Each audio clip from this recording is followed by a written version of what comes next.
¿Qué pasaría si una de las figuras más poderosas de la Biblia llevara un secreto tan profundo que casi fue borrado de la historia?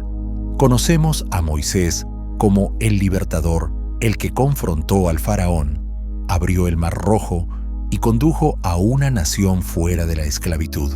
Su historia está grabada en cada rincón de la Escritura, pero escondido bajo los milagros y los momentos en la montaña, yace un misterio que pocos se atreven a preguntar qué pasó con sus hijos Gersón y Eliezer, dos hijos nacidos para un destino, y sin embargo, eliminados sistemáticamente. Mientras que los descendientes de Aarón fueron exaltados, recordados y coronados con legado, la propia sangre de Moisés fue enterrada, no solo ignorada, sino borrada, sin relatos heroicos, sin oficio espiritual, sin linaje de influencia. Es casi como si la historia hubiera sido editada para asegurar que sus nombres nunca se levantaran. Pero, ¿por qué? ¿Fue político, profético? ¿O parte de una conspiración divina demasiado sagrada para tocar? El silencio en torno a ellos no es accidental, es estratégico. Y esta noche lo vamos a romper. En este video, vamos a descubrir el legado oculto de los hijos de Moisés, explorando las pistas bíblicas intrigantes sobre sus roles y por qué nunca fueron celebrados. Revelaremos por qué Gersón y Eliezer son más importantes de lo que piensas y por qué sus vidas aún importan para nosotros hoy. Si estás listo, te invito a comentar 777 abajo. No estás olvidado, no eres invisible y este mensaje es para ti. Un sincero agradecimiento a quienes han sembrado en este camino a través de Super Thanks. Ustedes están ayudando a nutrir revelaciones que merecen ser escuchadas. ¿Estás listo? Esto no es solo un estudio bíblico. Esto es una excavación, una revelación, una manifestación profética de lo que generaciones han intentado enterrar. La historia de los hijos de Moisés está más viva y más urgente de lo que piensas. Quédate con nosotros, porque la verdad que viene te sacudirá y las lecciones te inspirarán a abrazar tu papel único en el plan divino de Dios. Comencemos. Moses' son was eliminated from history, but why the truth will shake you.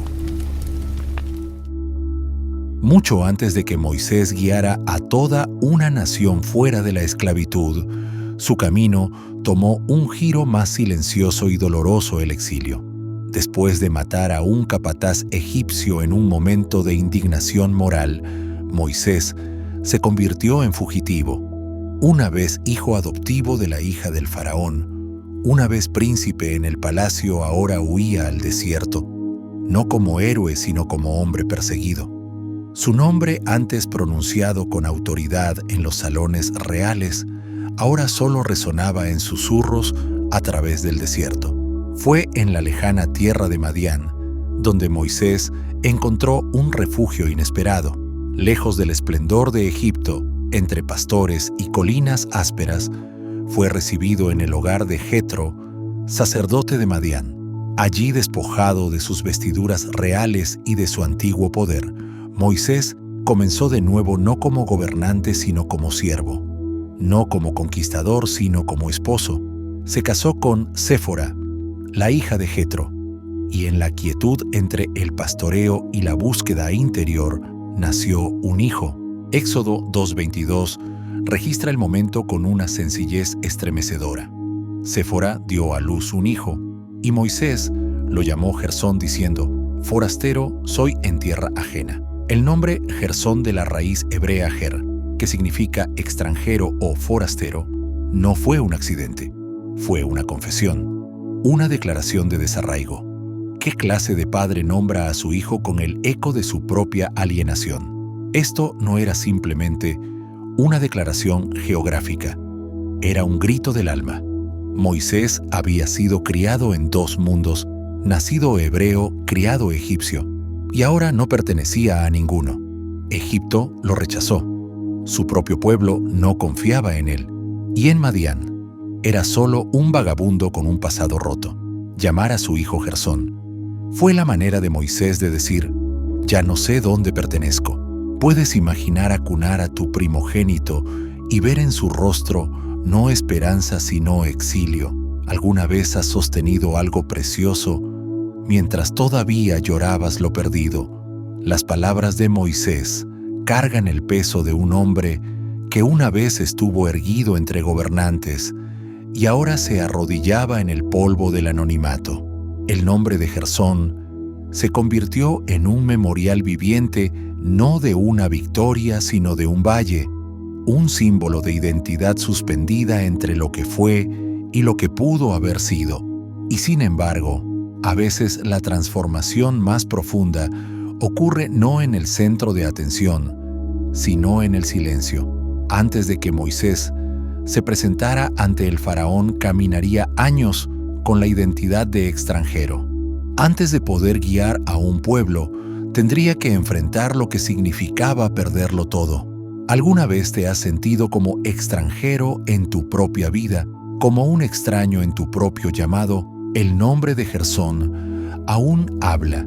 Nos dice que incluso los líderes más ungidos comienzan en lugares de desarraigo y que a veces el desierto no es un castigo, es una preparación. No mucho después de nombrar a su primogénito Gersón, un nombre marcado por el exilio y la pérdida de identidad, Moisés presenció el nacimiento de su segundo hijo. Pero esta vez el nombre que eligió no llevaba huellas de exilio. Señalaba liberación. En Éxodo 18:3-4 encontramos esta revelación silenciosa pero profunda. Uno se llamaba Gersón, porque Moisés dijo: forastero soy en tierra ajena. Y el otro se llamaba Eliezer porque dijo: el Dios de mi padre fue mi ayuda y me libró de la espada del faraón. El énfasis de Moisés en la liberación de Dios no solo es una expresión de profunda gratitud, es un recordatorio poderoso de la fidelidad inquebrantable de Dios hacia su pueblo. Eliezer, un nombre que significa Dios es mi ayuda.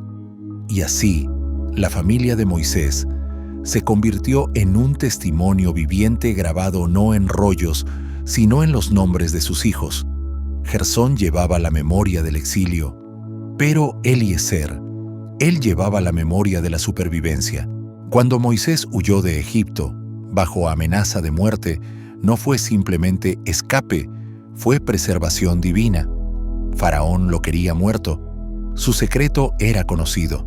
Su futuro en Egipto ardía detrás de él como puentes que nunca podría reconstruir, y sin embargo de algún modo llegó a Madián, solo, vivo, ileso. ¿Alguna vez fuiste librado de algo que debió haberte destruido sin poder explicar cómo? El nombre de Eliezer es la manera de Moisés de decir: no debía haber sobrevivido, pero lo hice porque Dios me ayudó. En medio de la incertidumbre, en el dolor del exilio, todavía había un hilo de gracia. Y Moisés eligió conmemorarlo no con un monumento, sino con un hijo. No con una espada, sino con un nombre. Imagina sostener a tu segundo hijo y recordar el momento en que pensaste que tu vida había terminado, solo para descubrir que apenas comenzaba. ¿Qué se sentiría llevar ambas historias en tu hogar? Un hijo nombrado por tu vagar y otro por tu rescate. El contraste es sorprendente. Gersón habla de extranjería, Eliezer habla de favor. Un nombre susurra pérdida de identidad, el otro proclama ayuda divina. Podría ser que Moisés, en el mismo acto de nombrar, estaba declarando que incluso en el exilio, Dios nunca lo había abandonado. El Salmo 121:2 dice: mi socorro viene de Jehová, que hizo los cielos y la tierra. Moisés no tenía ejército ni aliados, ni plan cuando huyó de Faraón, pero tenía ayuda, no visible, no predecible, pero presente. Y esto no fue solo gratitud personal, fue un testimonio profético. En el nombre de Eliezer, Moisés no solo estaba agradeciendo a Dios por el pasado, estaba enseñando a sus hijos y a cada generación después de ellos que Dios libera, que incluso cuando corres la gracia, corre más rápido.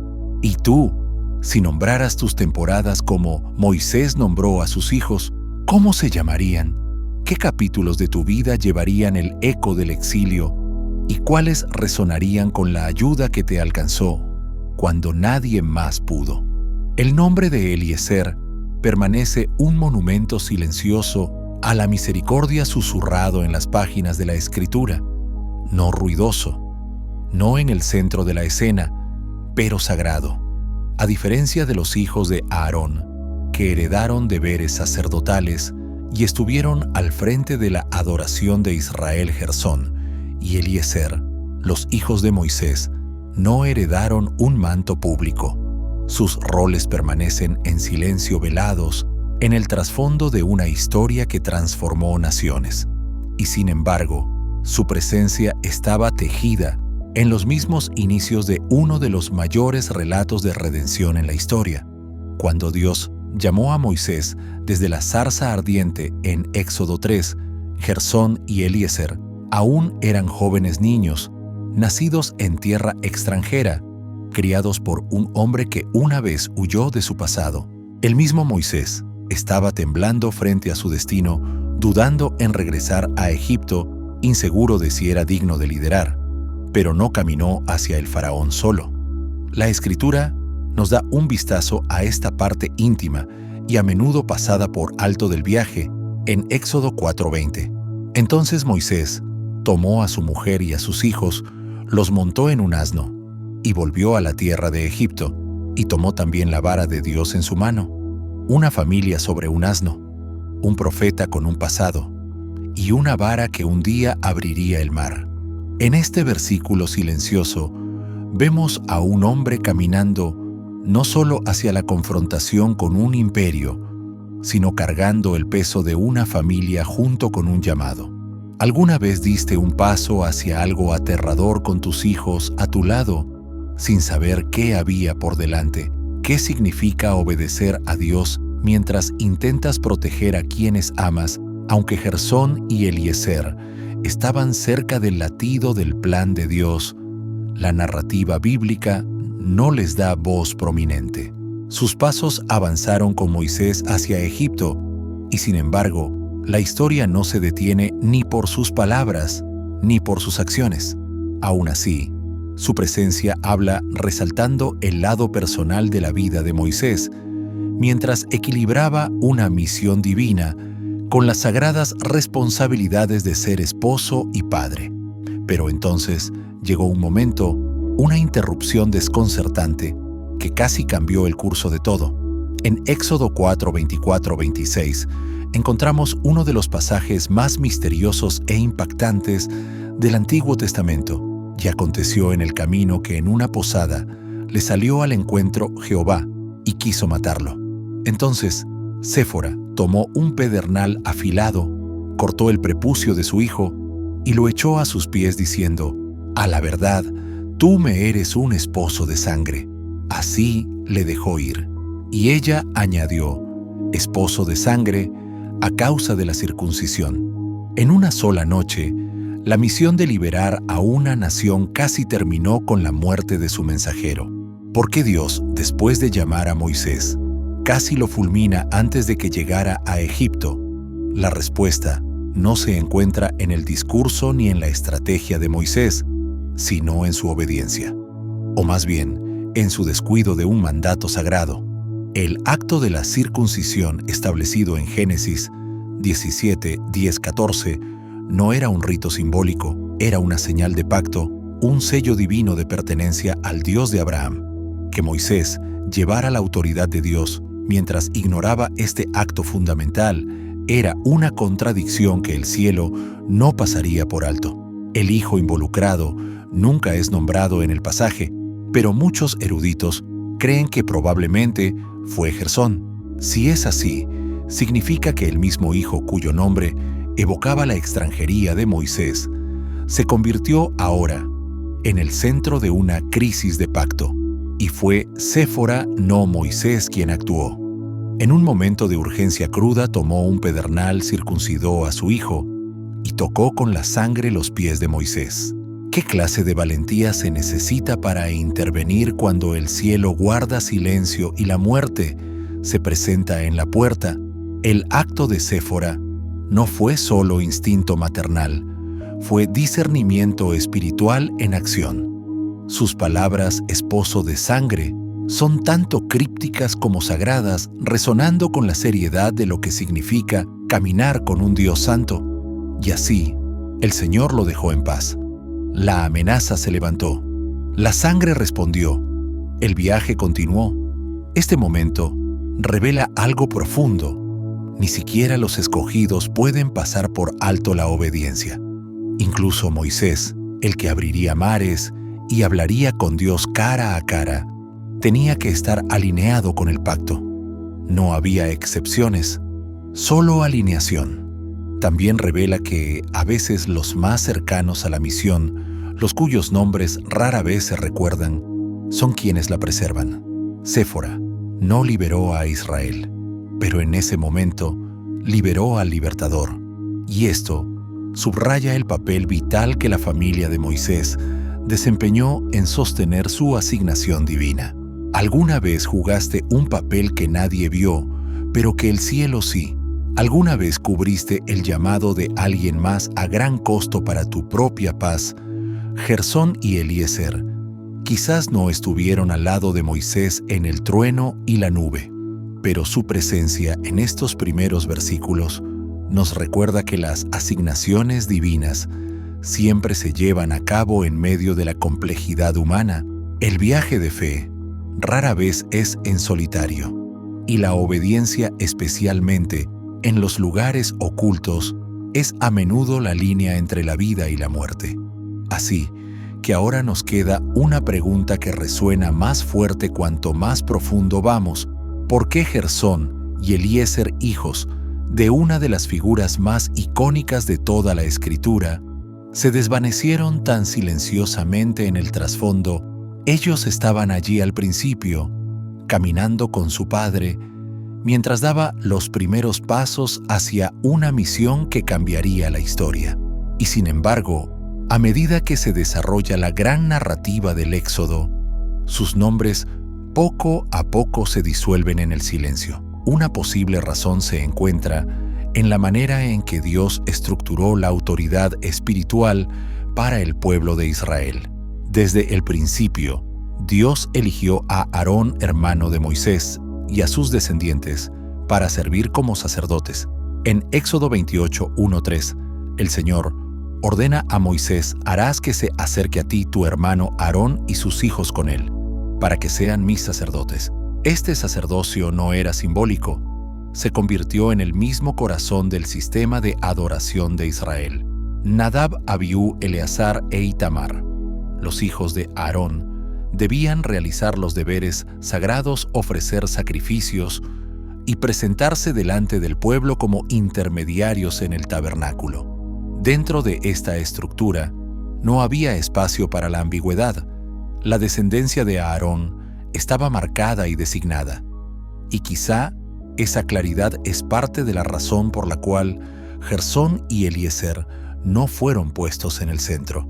El énfasis en la familia de Aarón pudo haber sido una medida deliberada para limitar la visibilidad de los hijos de Moisés, para evitar confusión sobre el liderazgo espiritual.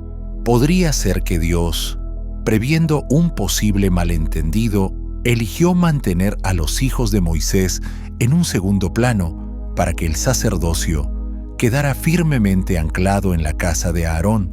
El liderazgo puede volverse peligroso cuando las líneas de sangre confunden los límites.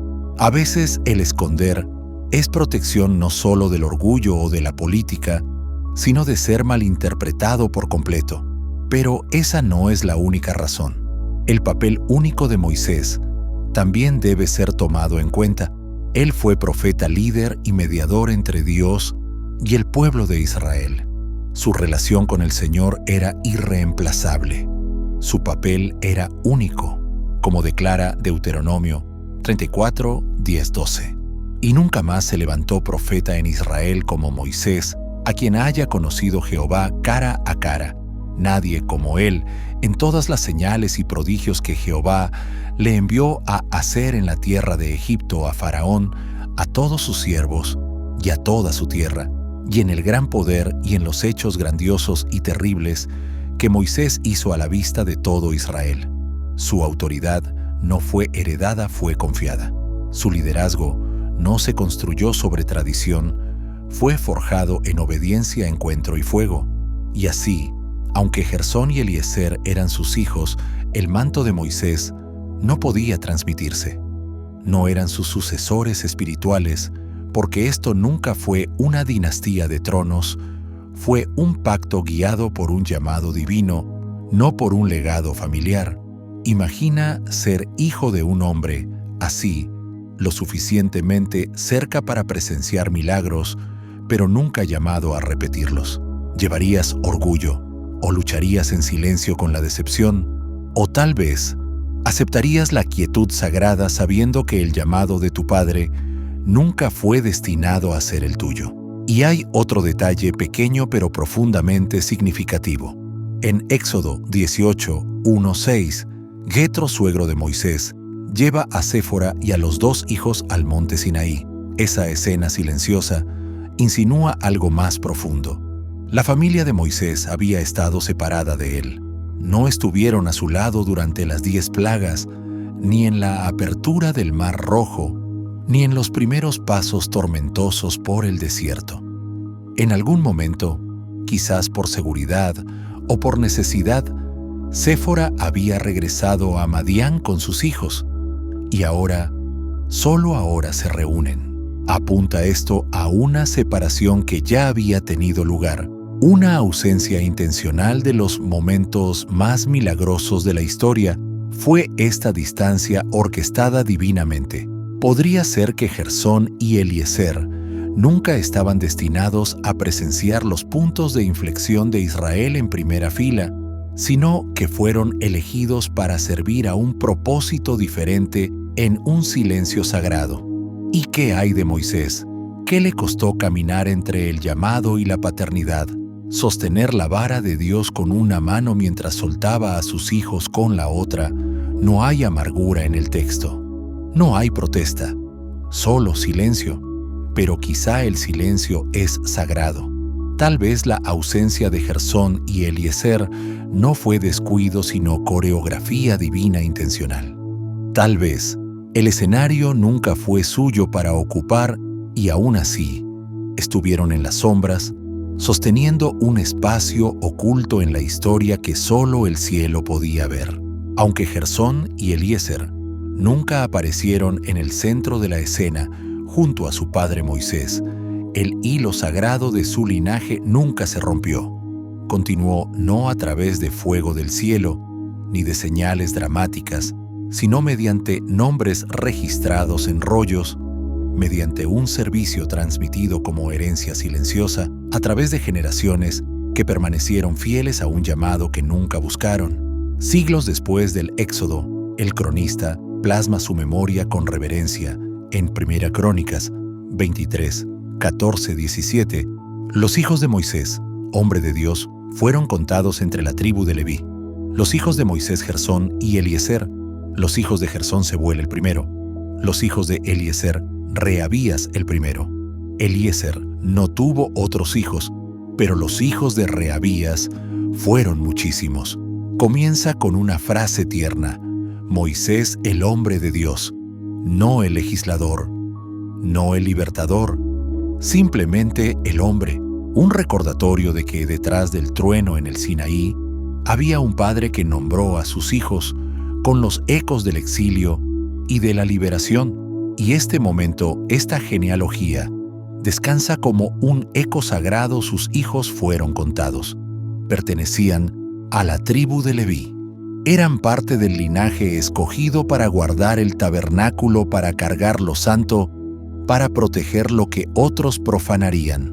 Aunque los descendientes de Aarón fueron designados sacerdotes, la sangre de Moisés encontró su lugar entre los levitas. La tribu no de la llama del altar, sino de su fundamento.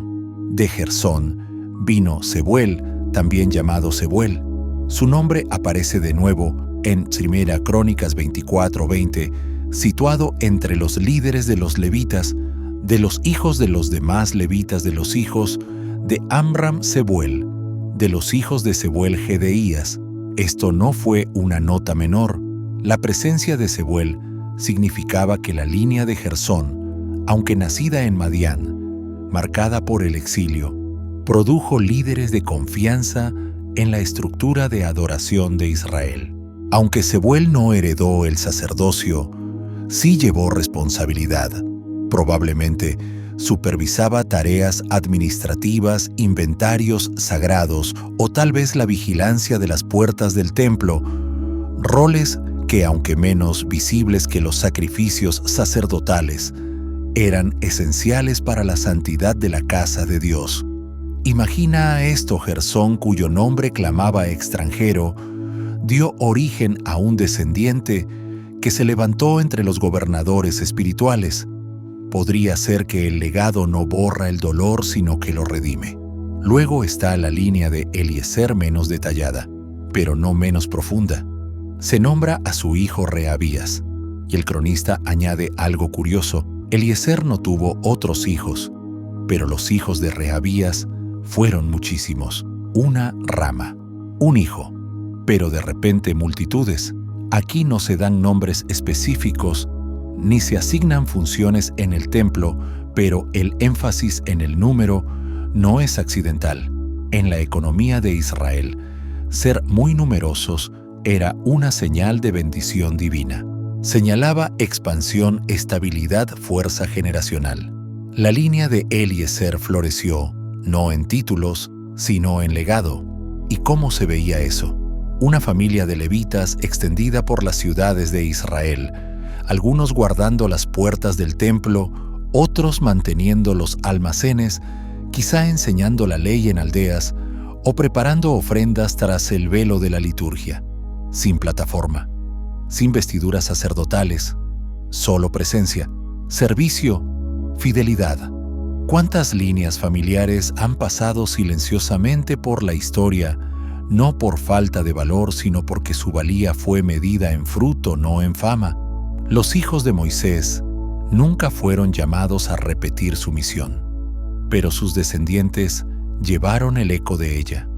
Formaron el andamiaje invisible bajo la adoración de Israel, asegurando que lo santo permaneciera en pie. Y dentro de ese marco silencioso, los descendientes de Rehabías se destacaron no por títulos, sino por su pura abundancia.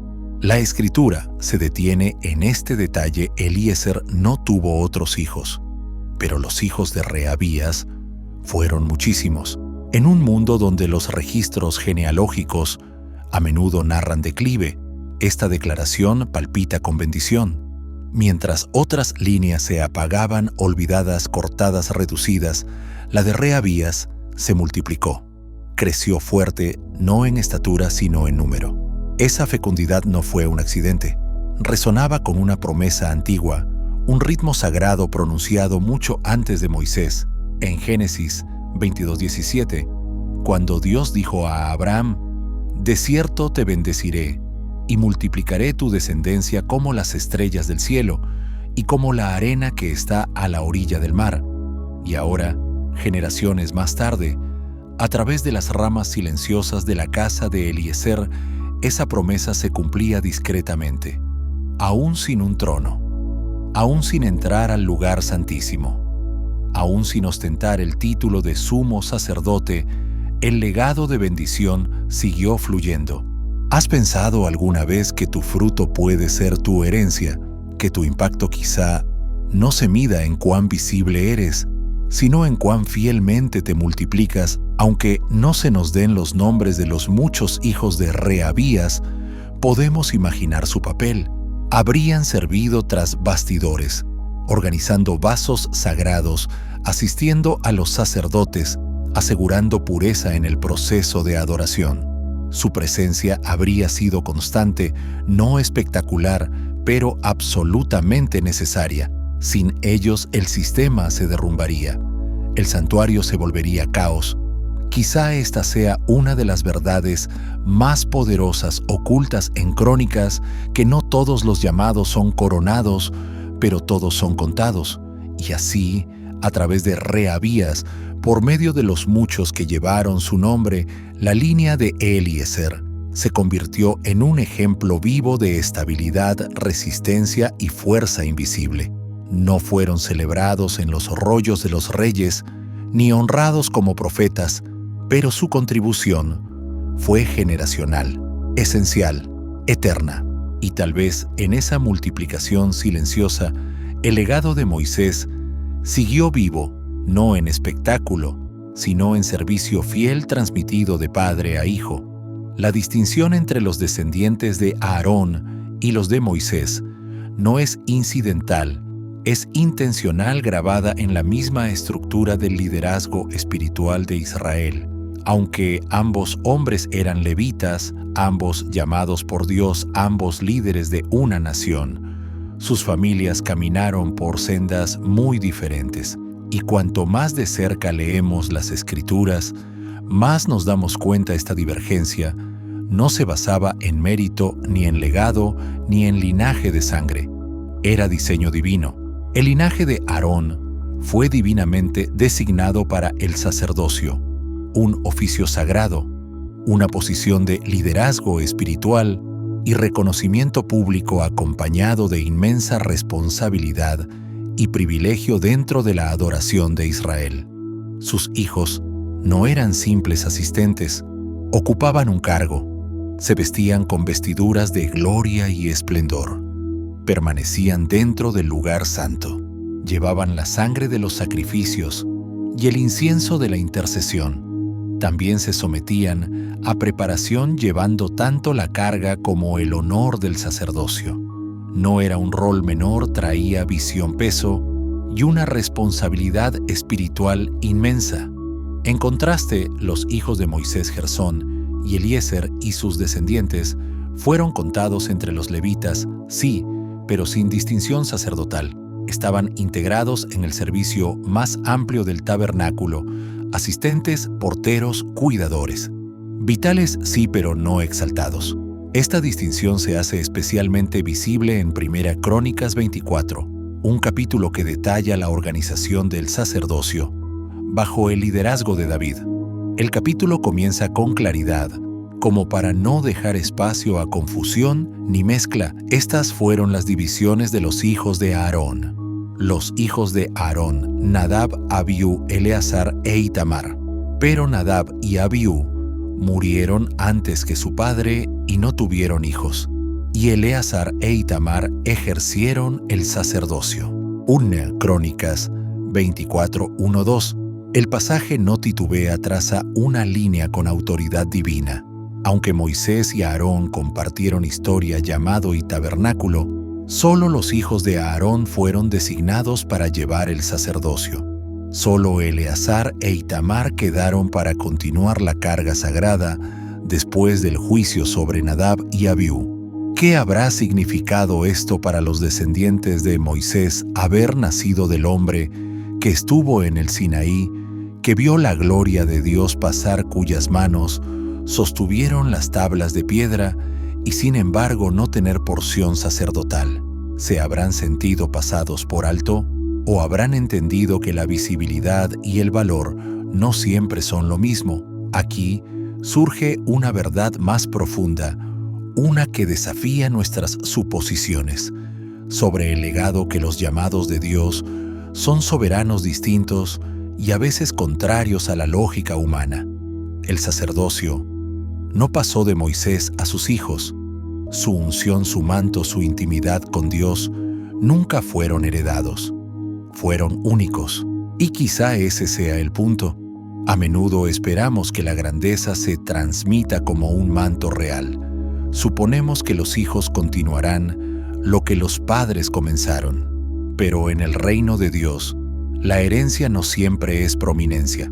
A veces el llamado más alto es servir en silencio al lado del altar en lugar de detrás de él, permanecer contado pero no coronado, presente pero no central, La brevedad con la que se menciona la línea de Moisés, en contraste con el orden meticuloso de las divisiones sacerdotales de Aarón, solo refuerza la distinción, mientras que 1 Crónicas 24 dedica versículos a los turnos, funciones y responsabilidades sagradas de los hijos de Aarón. Los descendientes de Moisés son apenas un susurro en el rollo, pero quizá ese susurro todavía importa. Podría ser que su historia no trate de lo que sostuvieron, sino de lo que soltaron, que llevaron un legado no de oficio, sino de humildad.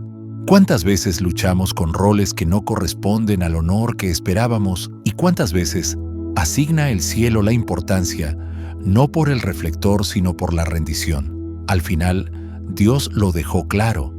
Los hijos de Aarón liderarían al pueblo en la adoración. Los hijos de Moisés la apoyarían, y en esa distinción no hubo fracaso, solo obediencia ordenada según la intención divina.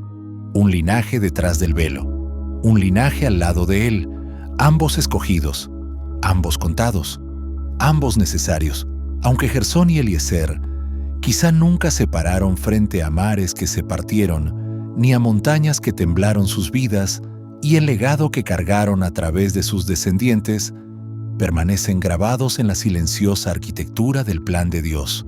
Aunque sus nombres no están rodeados de fuego ni de trueno, llevan un peso que desafía los aplausos terrenales, y quizá en ese ocultamiento hay una lección sagrada que palpita bajo la superficie, una que habla no solo a la historia, sino a nosotros, porque no todo llamado viene con una plataforma.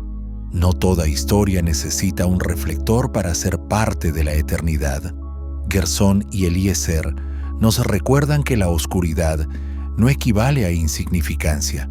Mientras la voz de su padre resonaba en el desierto y sacudía los salones de Faraón, sus voces fueron más silenciosas, quizá inaudibles, pero no menos entretejidas en la voluntad de Dios. Sus vidas no fueron un accidente. No fueron una nota al pie, fueron posicionadas con propósito, no para la prominencia, sino para la participación en algo eterno. Es fácil asumir que solo lo visible tiene valor, que el favor de Dios se prueba con reconocimiento. Pero Eclesiastés 3:1 derriba esa ilusión con claridad eterna. Todo tiene su tiempo, y todo lo que se quiere debajo del cielo tiene su hora. Moisés caminó por una temporada de fuego. Sus hijos caminaron por una temporada de silencio, y ambas fueron sagradas. Ambas vidas llevaron peso divino en el tiempo y roles que Dios designó, aunque sus contribuciones no fueran destacadas en la narrativa bíblica. ¿Alguna vez te has preguntado si tu obediencia silenciosa importa, si tus sacrificios invisibles son notados? Gersón y Eliezer nos enseñan que hay santidad en simplemente estar donde Dios te coloca, haciendo lo que Él te asigna, aunque el mundo nunca conozca tu nombre. Porque el cielo sí. Su presencia en los primeros capítulos de la misión de Moisés, su mención posterior entre los levitas, sus descendientes, sirviendo fielmente por generaciones, todo apunta a un ritmo divino. El propósito no siempre es público, y sin embargo, la belleza del diseño de Dios es que incluso lo que parece pequeño puede ser eternamente significativo. Romanos 8:28 nos ancla en esta verdad, y sabemos que a los que aman a Dios todas las cosas les ayudan a bien, esto es, a los que conforme a su propósito son llamados. Eso significa que incluso los momentos invisibles, incluso los capítulos que no hacen titulares, no son desperdiciados. Dios no solo obra a través de libertadores y profetas, obra a través de las manos que los sostienen, a través de los hijos que caminan en las sombras, a través de las familias que construyen legados tras bambalinas. Quizá tú, como Gersón o Eliezer, has sido llamado a servir en silencio, a caminar fielmente, sin aplausos a cargar el peso de una generación, sin recibir nunca una corona pública. Y sin embargo, tu vida no es menos sagrada. La ausencia de reconocimiento no disminuye el valor de tu contribución cuando está entretejida en el plan divino, porque en el reino de Dios, ser contado no se trata de ser celebrado, se trata de ser fiel. Así que, cuando te preguntes si tu trabajo, tu historia, tu sacrificio importan, recuerda a los hijos de Moisés. Nunca estuvieron en el centro del escenario, pero siempre fueron contados, siempre con propósito, siempre parte del plan. Hay una grandeza silenciosa la que no se transmite pero perdura. La historia de Gersón y Eliezer nos recuerda que lo que parece pequeño para los hombres puede ser sagrado para Dios, aunque nunca ascendieron a posiciones de prominencia, aunque sus nombres no estén grabados en las cumbres de la historia de Israel, su legado aún susurra una verdad profunda que la fidelidad, incluso cuando está oculta, deja una huella que trasciende el momento. Sus descendientes no vistieron el efod, ni entraron en el lugar santísimo como los hijos de Aarón. Sin embargo, sirvieron, permanecieron dentro del marco levítico, presentes en la casa de Dios generación tras generación, no buscando reconocimiento, sino preservando reverencia. Esto por sí solo es un testimonio de que la obediencia no siempre necesita audiencia. A veces las vidas más impactantes son las que simplemente permanecen firmes. El impacto de tal obediencia silenciosa no termina con una sola vida. Las vidas de Gersón y Eliezer nos enseñan que lo que sembramos hoy, con fe, integridad y constancia, incluso sin reconocimiento, puede convertirse en un legado espiritual para generaciones venideras. Quizá ellos no vieron todo el fruto con sus propios ojos, pero sus descendientes permanecieron sirviendo todavía, honrados todavía. Su historia es un eco viviente del Salmo 112, 1-2. Bienaventurado el hombre que teme a Jehová, y en sus mandamientos se deleita en gran manera. Su descendencia será poderosa en la tierra. La generación de los rectos será bendita. Estas palabras nunca fueron solo poesía, fueron profecía. Sus hijos serían poderosos, no en política ni conquista, sino en fidelidad, en resistencia, en roles invisibles pero esenciales. ¿Alguna vez te has preguntado si tus pequeños actos fieles están haciendo algo? Esta historia responde más de lo que sabes, porque Dios ve lo que otros pasan por alto. Hebreos 6:10 lo dice claramente, porque Dios no es injusto para olvidar vuestra obra y el trabajo de amor que habéis mostrado hacia su nombre, habiendo servido a los santos y sirviéndoles aún. Gersón y Eliezer pudieron haber servido en las sombras de la Escritura, pero nunca fueron olvidados en el cielo. Cada ofrenda que apoyaron, cada tarea que sus descendientes realizaron en el templo, Dios la vio, la marcó, la recordó. ¿Cuántos de nosotros anhelamos ser recordados por algo eterno, pero pasamos por alto el peso sagrado de simplemente aparecer con constancia, con humildad, sin aplausos? Las vidas de los hijos de Moisés son un espejo de esta verdad más profunda, que la verdadera importancia nunca está anclada en el estatus, está en la obediencia. Incluso Moisés, el profeta más venerado del Antiguo Testamento, supo lo que era sentirse inadecuado, pasado por alto, retrasado. Su grandeza no estuvo en su reconocimiento, sino en su rendición. Del mismo modo, sus hijos vivieron vidas no de fama, sino de alineación. Filipenses 2:3-4 captura esta postura espiritual con aguda claridad. Nada hagáis por egoísmo o por vanagloria, sino con actitud humilde, considerando cada uno a los demás como más importantes que a sí mismo, no buscando cada uno sus propios intereses, sino más bien los intereses de los demás. Gersón y Eliezer nunca buscaron prominencia, nunca exigieron tronos ni títulos, simplemente sirvieron, permanecieron firmes y al hacerlo se convirtieron en ejemplos no de grandeza exterior, sino de madurez espiritual silenciosa. Quizá eso sea exactamente lo que esta generación necesita: redescubrir la belleza de la obediencia silenciosa, la sacralidad de la continuidad humilde. En lugar de perseguir reconocimiento, debemos recordar esta verdad: no somos olvidados incluso cuando no somos vistos. En un mundo donde la visibilidad suele disfrazarse de valor, las vidas de Gersón y Eliezer rompen la ilusión con un poder silencioso. Nunca estuvieron en la cima de montañas, ni llevaron fuego sagrado, pero llevaron algo igualmente eterno: un corazón alineado con la voluntad de Dios. Y en el reino de los cielos, eso es lo que más importa. Cuando el profeta Samuel miró a Eliab, pensando que había encontrado al próximo rey de Israel, Dios interrumpió con una verdad que aún resuena hoy. El Señor no mira lo que mira el hombre. El hombre mira lo que está delante de sus ojos, pero Jehová mira el corazón. 1 Samuel 16:7. En esa sola frase, la obsesión del mundo con la apariencia colapsa y la perspectiva divina toma su lugar. Gersón y Eliezer quizá no parecían impresionantes en los registros de la historia, pero sus corazones estaban entretejidos en el ritmo sagrado del servicio. Dios los eligió no para el reflector, sino para la presencia.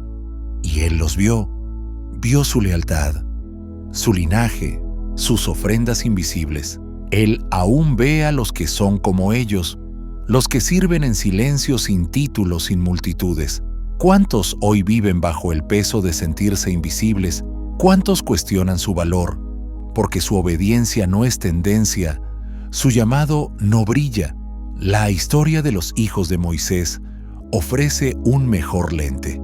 Nunca fueron celebrados, pero nunca fueron insignificantes. Su misma presencia en la tribu levítica fue una declaración de que Dios pone propósito en cada rol que Él ordena. Porque en la economía de Dios, ningún acto de servicio es demasiado pequeño para importar. Cada tarea en el tabernáculo, cada objeto sagrado cargado, cada paso hacia el santuario, todos importaban. Y los tuyos también. Tú que apareces cuando nadie lo nota. Tú que das horas lideras en privado, sostienes a otros, mantienes la línea, tus actos son vistos, son santos. No eres pasado por alto en el cielo. Como los hijos de Moisés, nosotros también podemos ser llamados a asignaciones que no atraen admiración. Podemos caminar caminos que parecen ingratos, pero la fidelidad, no la fama, es lo que construye legado ante los ojos de Dios. El gozo de caminar en alineación divina supera con creces el vacío de los aplausos públicos, y quizá esta sea la invitación más desafiante de su historia: elegir obediencia sobre ambición. Es un camino angosto en un mundo ruidoso, un mundo que equipara el llamado con el reflector, la plataforma con la autoridad. Pero Gersón y Eliezer vivieron un sermón distinto. Nos recuerdan que la plenitud no está en el estatus, sino en la rendición. Que la grandeza en los ojos del cielo a menudo se reviste de humildad. Sus nombres quizá no sean predicados, pero son prueba de que la obediencia silenciosa puede cambiar naciones a través de las generaciones que siguen. Que el legado a menudo lo construyen no los que son vistos, sino los que sirven de todos modos. Así que si te encuentras oculto, cobra ánimo. Si tu asignación es silenciosa, mantente firme, porque los hijos de Moisés nunca fueron olvidados. Fueron fieles, fueron fructíferos y estuvieron exactamente donde Dios los necesitaba. Quizá las historias más poderosas no sean aquellas gritadas desde las cimas de las montañas, sino aquellas susurradas como fidelidad en las sombras. Gersón y Eliezer nunca llevaron coronas, nunca partieron mares, nunca se pararon en un púlpito, pero su obediencia los sobrevivió. Sus nombres quizá no resuenen en sermones, pero su fidelidad fue registrada en el cielo. Y tal vez tú que estás viendo esto, ahora te has sentido igual. Tal vez has caminado por temporadas en las que nadie vio el costo de tu obediencia, donde tu constancia parecía pasada por alto, donde serviste sin aplausos, diste sin reconocimiento y permaneciste fiel sin escuchar jamás un bien hecho. Pero escúchame bien, Dios te ve, y como Gersón y Eliezer tu vida no es invisible para aquel que te llamó. Tu obediencia silenciosa carga con un peso generacional. No tienes que estar en el escenario principal para ser central en el plan de Dios. Y si los hijos de Moisés pudieron ser ocultos y aún así santos, tú también puedes. ¿Qué fue lo que más te impactó de su historia? Me encantaría leer tus pensamientos en los comentarios. Que este espacio sea una conversación, no solo un mensaje. Y si conoces a alguien que se ha sentido invisible, comparte esto con ellos. Hazles saber que su vida no es pequeña, que su temporada no está perdida, que su legado aún se está escribiendo. Si este video habló a tu corazón de alguna manera, tómate un momento para darle. Me gusta compartirlo con alguien que necesite ánimo y dejar un comentario para que sepa que también estás caminando este viaje. Y no olvides, activa la campanita para que nunca te pierdas un próximo video en el momento en que se publique. Gracias por estar aquí, por honrar lo silencioso, por elegir la fe en lo que no se ve. Nos vemos en el próximo. Hasta entonces, sigue caminando en obediencia. Incluso si nadie más está mirando el cielo, siempre lo está.